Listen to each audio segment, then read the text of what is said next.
નમસ્તે, હું છું જય કેસવાલા. કાલે આપણા કેશોદની અંદર નગરપાલિકાની અંદર એક નાટક સર્જાણું. ઘર ઘરમાં કજીયો કરીને કેશોદની જનતાને બતાવ્યું કે અમે અંડરબ્રિજનું કામ કરવા માટે થઈ અને અધિકારીઓને ખીજાણા. હવે ભાઈ, અધિકારીઓ તમારા છે, તંત્ર તમે છો, અને ખીજાવવાનું હોય તો એને 2 વર્ષ પહેલા ખીજાવવાનું હતું. અને અત્યારે તમે આ નાટક ચાલુ કર્યા પછી સોશિયલ મીડિયામાં વાયરલ કરો એટલે હું જનતાને તમે 6 મહિનાની સમજો છો? અરે આ તમારો અંડરબ્રિજનો ઇતિહાસ તો હવે છોકરાઓના ચોપડામાં આવશે, ભણવામાં છોકરાઓને પ્રશ્ન પૂછાય કે ભાઈ ગુજરાતમાં સૌથી અંડરબ્રિજનું લાંબામાં લાંબુ કામ કયું ચાલ્યું હતું, તો તેમાં લખશે છોકરા આવનારા સમયમાં કે કેશોદ, તો 1 માર્ક મળશે. આવી પરિસ્થિતિ થઈ છે. તમે વિચારો તો ખરા, અત્યારે તમારે ચૂંટણી આવી, જનતાને બધી ખબર છે, અને સ્થાનિક સ્વરાજની ચૂંટણી આવી, જનતાને ખબર છે.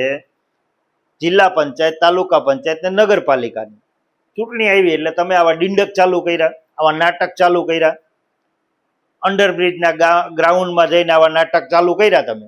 પણ જનતા આ બધું જાણે છે. જનતાને હવે જાગૃત થઈ ગઈ છે. જનતાનો આત્મા છે એ આ વિસાવદરની ચૂંટણી જોઈ અને જાગી ગયો છે, અને કેશોદમાં વિસાવદર થવાની તૈયારીમાં છે, વિસાવદર વાળી થવાની તૈયારીમાં છે. હવે ગુજરાતની અંદર ઠેર ઠેર જગ્યાએ વિસાવદર વાળી થવાની છે. હવે તમે આ બધું ભેરું કરવા વળગ્યા છે, પણ હવે નહીં થાય. આ 2 વર્ષ પહેલા કરવાનું હતું. તમે ધારાસભ્ય, નગરપાલિકા, ભાજપના બધા જ ભેરા થઈ અને તમારા અધિકારીને તમે ખખડાવો છો, અને પાછા તમે એ વિડીયો વાયરલ કરો છો. એટલે હું જનતા નાનું બાવ છે? અરે જનતા ભાઈ બધું જાણી ગઈ છે. જનતાને હવે કાંઈ તમારે આ નાટક બતાવવાની કોશિશ કરવાની નથી. અને અંડરબ્રિજ છે એમાં તમે પાછા એમ કહો છે, ઓલા અધિકારી એમ કહે છે કે અમે તો સંકલનમાં લઈને કામ કર્યું. તો પાછા સાંભળો, નગરપાલિકાના પાછા પ્રમુખ એમ કહે છે અમને ક્યાં સંકલનમાં લીધા? અરે ભાઈ, આ 22 કરોડનું કામ છે. તમને સંકલનમાં નહીં લીધા હોય તો આ સ્ટેટ લેવલની ગ્રાન્ટ છે 22 કરોડની, તો ક્યાંય ને ક્યાંય ધારાસભ્યને સંકલનમાં લીધા છે. તમે બધા નક્કી કરી લો પેલા કે કોને સંકલનમાં લીધા. અને સંકલનનો શબ્દ છે એ પણ હવે તો જનતાએ જાણવા માંડી કે સંકલન એટલે શું. બરોબર છે? કારણ કે નકર તો અધિકારી અને રાજકીય લોકો જાણતા, હવે તો જનતાએ જાણે છે કે સંકલન કર્યું એટલે શું કર્યું કહેવાય.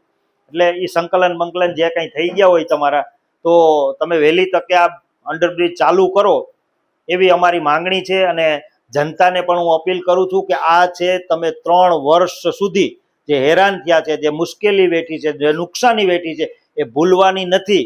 અને જનતા ભૂલશે પણ નહીં. અને આવનારી સ્થાનિક સ્વરાજની, નગરપાલિકાની ચૂંટણી અને તાલુકા પંચાયત, જિલ્લા પંચાયતની ચૂંટણીમાં આ જનતા છે એ તમને જવાબ આપશે. એટલા માટે થઈને હવે આવા નાટક પાછા રિલીઝ ના કરતા, મહેરબાની કરીને આ ફ્લોપ જશે. અને જનતા હવે આ તમારા નાટકને બધાને ફ્લોપ કરવા માટે થઈ અને તત્પર છે, તૈયાર છે. બસ ચૂંટણીની રાહ જોઈ છે. બસ વંદે માતરમ, ભારત માતા કી જય.